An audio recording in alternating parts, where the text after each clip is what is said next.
Assalamualaikum warahmatullahi wabarakatuh. Salam matematika. Hai, bagaimana kabarnya? Semoga semuanya selalu dalam keadaan sehat. Materi pertemuan kali ini masih membahas teorema Pythagoras, Matematika kelas 8 semester 2. Dan masih bersama saya, Rina Mariana.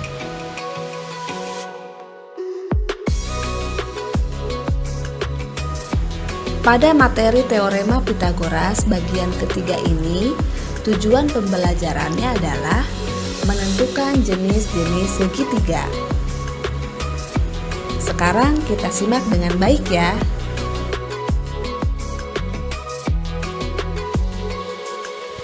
Sekarang kita menggali informasi. Berdasarkan teorema Pythagoras, kita dapat membuat pernyataan yang berkebalikan dari teorema. Teorema Pythagoras menyatakan bahwa untuk segitiga ABC, jika sudut C adalah sudut siku-siku, maka C kuadrat sama dengan A kuadrat ditambah B kuadrat. Kebalikan teorema Pythagoras adalah untuk segitiga ABC, jika C kuadrat sama dengan A kuadrat ditambah B kuadrat, maka sudut C adalah sudut siku-siku. Selanjutnya kita misalkan untuk segitiga ABC.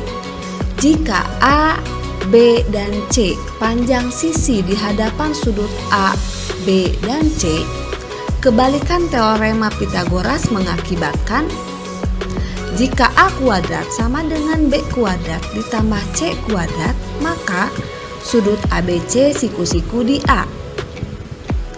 Jika B kuadrat sama dengan A kuadrat ditambah C kuadrat, maka sudut ABC siku-siku di B. Dan jika C kuadrat sama dengan A kuadrat ditambah B kuadrat, maka sudut ABC siku-siku di C. Berikut ini adalah kegiatan untuk menentukan jenis segitiga jika panjang sisinya sudah diketahui. Pertama, sediakan lidi dan potong menjadi beberapa ukuran, yaitu 6 cm, 8 cm, 10 cm, 12 cm, dan 13 cm. Kedua, ambil 3 lidi dengan panjang masing-masing 6 cm, 8 cm, dan 10 cm. Ketiga, buatlah segitiga dari ketiga lidi tersebut dan tempelkan di atas kertas. Keempat, amati segitiga yang terbentuk dari lidi dan jenis segitiga apakah yang dapat dilihat. Kelima, lakukan langkah nomor 2 dan nomor 4 untuk 3 lidi yang berukuran 8 cm, 12 cm, dan 13 cm. Keenam, lakukan langkah nomor 2 dan nomor 4 untuk 3 lidi yang berukuran 6 cm, 8 cm, dan 12 cm.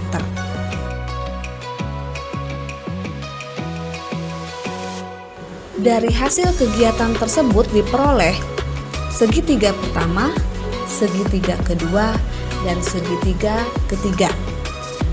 Berdasarkan ketiga segitiga tersebut, dapat dilihat hubungan ketiga sisi pada segitiga pertama, hubungan ketiga sisi pada segitiga kedua, dan hubungan ketiga sisi pada segitiga ketiga.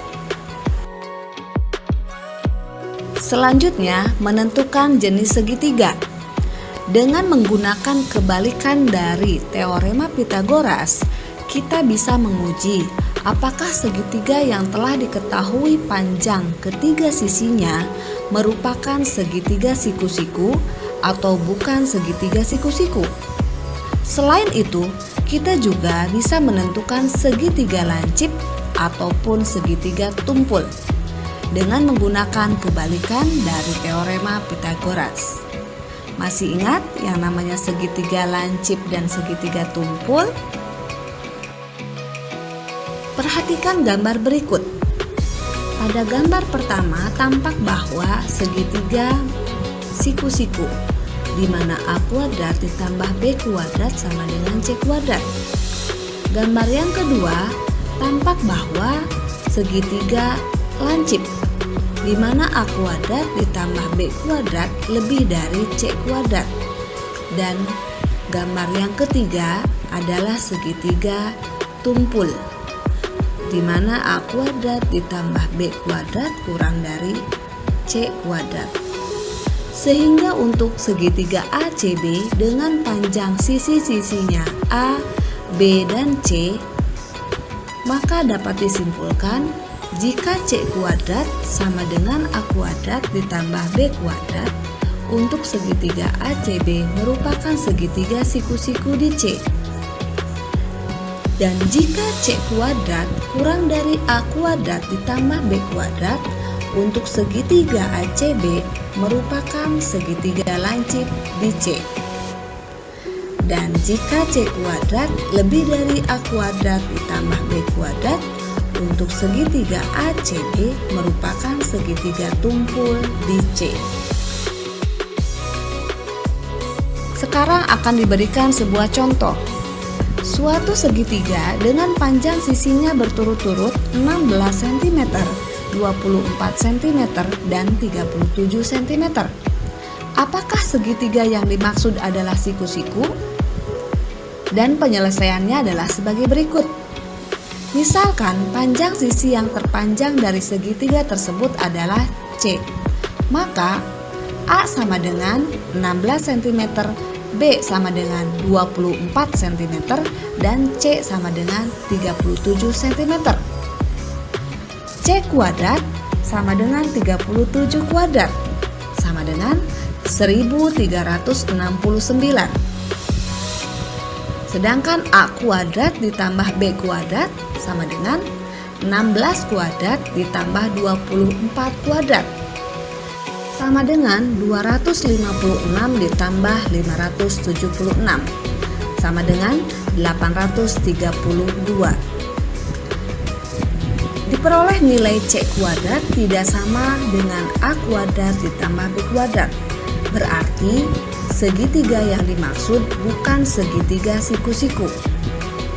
Dan karena C kuadrat lebih dari A kuadrat ditambah B kuadrat, maka segitiga tersebut merupakan segitiga tumpul. Demikianlah materi Teorema Pitagoras bagian ketiga yang membahas bagaimana menentukan jenis-jenis segitiga. Nah, pada pertemuan selanjutnya kita akan mempelajari bagaimana menentukan triple Pitagoras. Dan sebagai penutup, pendidikan adalah senjata paling ampuh untuk mengubah dunia, dari Nelson Mandela. Terima kasih, sekian, dan jangan lupa like, share, and subscribe. Sampai jumpa. Wassalamualaikum warahmatullahi wabarakatuh.